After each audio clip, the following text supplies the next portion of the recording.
When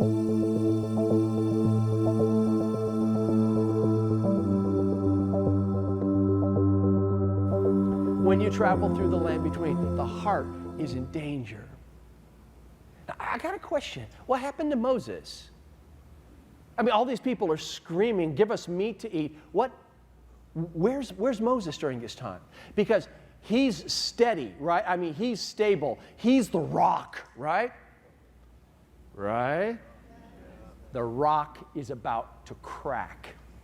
The prayer we read from Moses is one of the most honest prayers you will ever read. Here we go. Moses is about to pray or vent. Here we go. It says, he asked the Lord, why have you brought all this trouble on your servant? What have I done to displease you, that you would put the burden of all these people on me? Did I conceive all these people? Did I give them birth? Why do you tell me to carry them in my arms as a nurse carries an infant to the land you promised on oath to their forefathers? Where can I get meat for all these people? They keep wailing at me, give us meat to eat. I cannot carry all these people by myself. The burden is too heavy for me.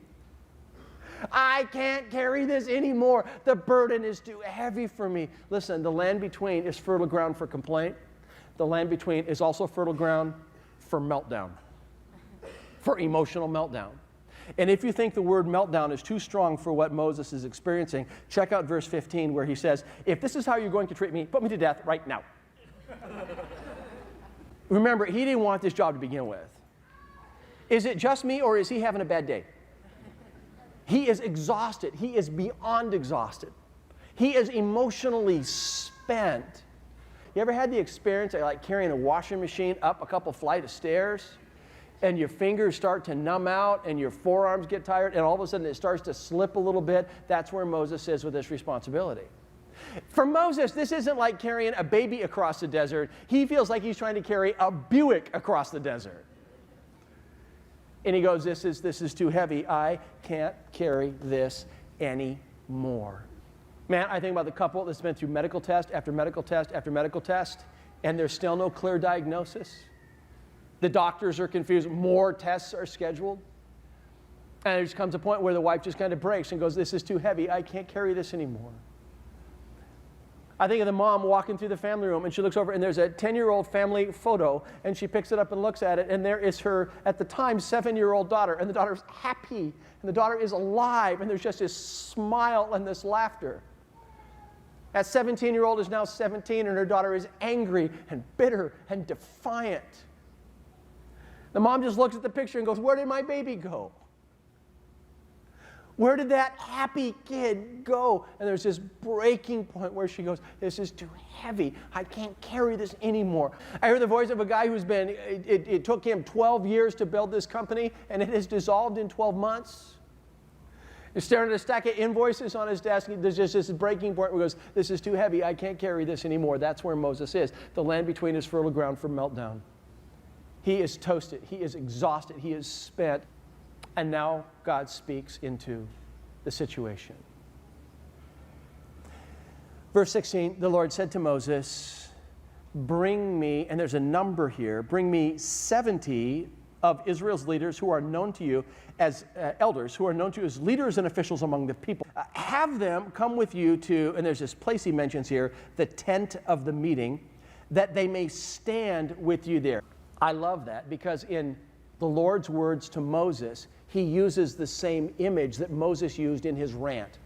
Moses said, this is too heavy. I can't carry this anymore. God says, bring me 70 leaders. I'm going to take the spirit that is on you, and they will help you carry the burden so that you will not have to carry it alone any longer. Apparently, when Moses is recruited to go to Pharaoh and say, let my people go, and then take these people out of Egypt and start moving them toward the land of promise, apparently Moses had received a very unique endowment of the Spirit of God that was unique to Moses. And so here God says, I'm going to take that unique spirit that I've placed on you, and what's he going to do? I'll put it on them. So suddenly you have 70 mini Moseses. And they will help you carry the burden. The land between is not only fertile ground for complaint and fertile ground for meltdown, it is fertile ground for provision.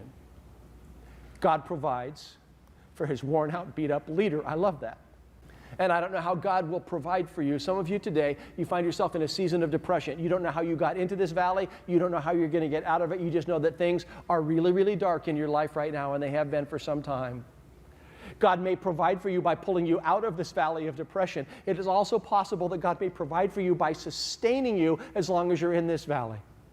He'll give you the Bible verse that you need to give you strength for the day, a phone call from a Christian friend, an email. You walk into New Hope on a weekend and there's this spookily well-timed sermon for your situation, but God provides. Sometimes he provides by getting us out of a storm, and sometimes he provides by sustaining us in the storm. Often God is pleased to enter a person's financial situation by providing desperately needed finances, and that is God's provision. There's something else that God provides in our hour in need. It's something called contentment. Contentment is a satisfied heart that is alive to God and alive to people even when we don't have what we want. Contentment is a satisfied heart that is able to say, you know, I'm okay with it, and I'm okay without it. I want it, I wish I had it, but I can be whole without it. And as you wave goodbye to luxuries that used to be normal, what if contentment is a provision from God to be able to endure a very difficult season? God provides. I think he loves to provide.